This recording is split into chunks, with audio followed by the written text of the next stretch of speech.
నమస్కారం. LK news కి స్వాగతం. దయచేసి అందరూ మన ఛానల్ను సబ్స్క్రైబ్ చేసుకోండి. ఛానల్ నచ్చితే లైక్ చేయండి, మీ స్నేహితులకు బంధువులకు షేర్ చేయండి. ఇక వార్తల్లోకి వెళ్తే, రైతులకు వైసీపీ ప్రభుత్వం ఎగ్గొట్టిన ధాన్యం బకాయిలను కూటమి ప్రభుత్వం చెల్లించిందని టీడీపీ కృష్ణా జిల్లా తెలుగు రైతు అధ్యక్షుడు గోపు సత్యనారాయణ అన్నారు. సోమవారం తన కార్యాలయం వద్ద జరిగిన విలేకరుల సమావేశంలో గోపు సత్యనారాయణ మాట్లాడారు.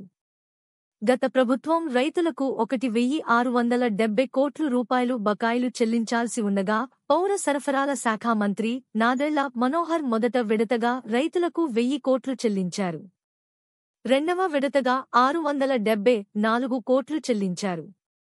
రైతులకు ఇచ్చిన మాట నిలబెట్టుకున్న సీఎం చంద్రబాబు నాయుడు, ఉప ముఖ్యమంత్రి పవన్ కళ్యాణ్, మంత్రి కొల్లు రవీంద్రలకు గోపు సత్యనారాయణ కృతజ్ఞతలు తెలిపారు. చంద్రబాబు రైతుల పక్షపాతి అన్నారు. అధికారంలోకి వచ్చిన వెంటనే సాగునీరు విడుదల చేశారన్నారు. గత ప్రభుత్వం ధాన్యం బకాయిలు చెల్లించకపోవడంతో రైతులు ఆర్బీకేల చుట్టూ తిరిగి విసిగిపోయారన్నారు.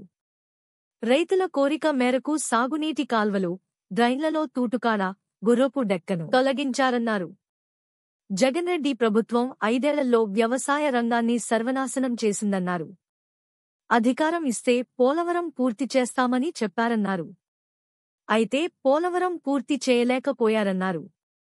పోలవరం పూర్తి చేసే సత్తా చంద్రబాబుకే ఉందన్నారు. విజన్ ఉన్న సీఎం చంద్రబాబు తిరిగి అధికారంలోకి రావడం రైతుల అదృష్టమన్నారు. రైతులందరికీ వైసీపీ పాలనలో ఇన్పుట్ సబ్సిడీ అందకుండా పోయిందన్నారు.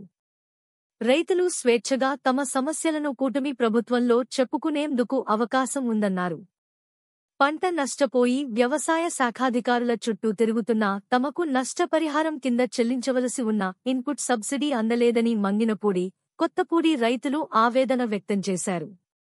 సోమవారం కలెక్టరేట్ వద్ద మంగినపూడి రైతులు తమకు రావాల్సిన ఇన్పుట్ సబ్సిడీని వెంటనే ఇప్పించాలంటూ డిమాండ్ చేశారు.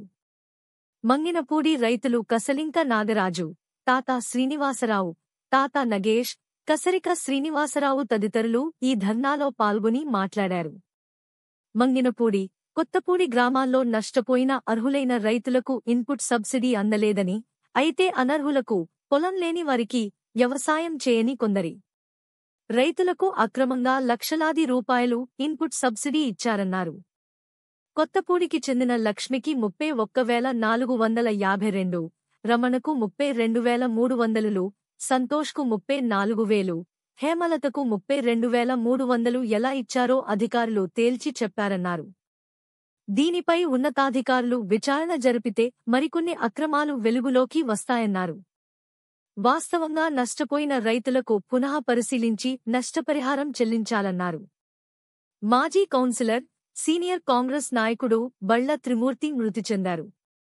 శనివారం అనారోగ్యంతో చెన్నైలో మృతి చెందిన త్రిమూర్తి భౌతిక కాయాన్ని ఆదివారం పట్టణంలోని 3వ వార్డులో గల ఆయన స్వగృహానికి తీసుకువచ్చారు.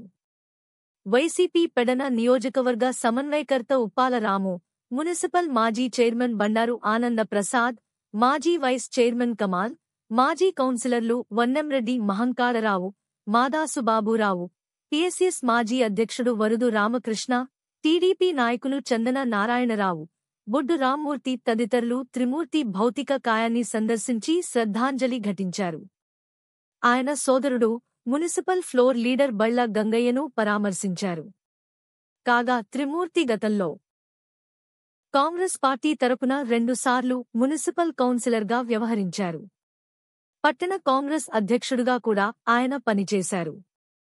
ఉపాధ్యాయుల పనిసర్దుబాటు ప్రక్రియను జరపాలని విద్యాశాఖ ఏకపక్షంగా ఆదేశాలు జారీ చేయడం పట్ల ఉపాధ్యాయులు ఆగ్రహం వ్యక్తం చేశారు.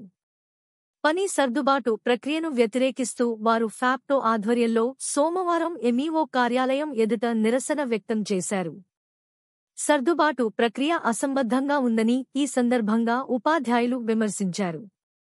ఉపాధ్యాయ సంఘాలతో చర్చించిన తరువాతే సర్దుబాటు ప్రక్రియ జరపాలని వారు డిమాండ్ చేశారు. లేని ఎడల సర్దుబాటు ప్రక్రియను బహిష్కరిస్తామని వారు హెచ్చరించారు. బెరాకా మినిస్ట్రీస్ వ్యవస్థాపకుడు బట్లంకి సత్యనారాయణ ఆశయాలు నెరవేరుస్తామని ఆయన కుమారుడు కిరణ్ పాల్ పేర్కొన్నారు. సోమవారం నేషనల్ హైవేలో పెడనకు సమీపంలో హుస్సేన్పాలెంలో సత్యనారాయణ సంస్కరణ సభ జరిగింది. ఈ సభలో బ్రదర్ కిరణ్ పాల్ మాట్లాడారు. ఆధ్యాత్మిక సేవతో పాటు అర్హులు, దుఃఖార్తులకు, పేదలకు చేయడం సత్యనారాయణ ద్వారా నేర్చుకున్నానన్నారు. ఈ వార్తలు ఇంతటితో సమాప్తం.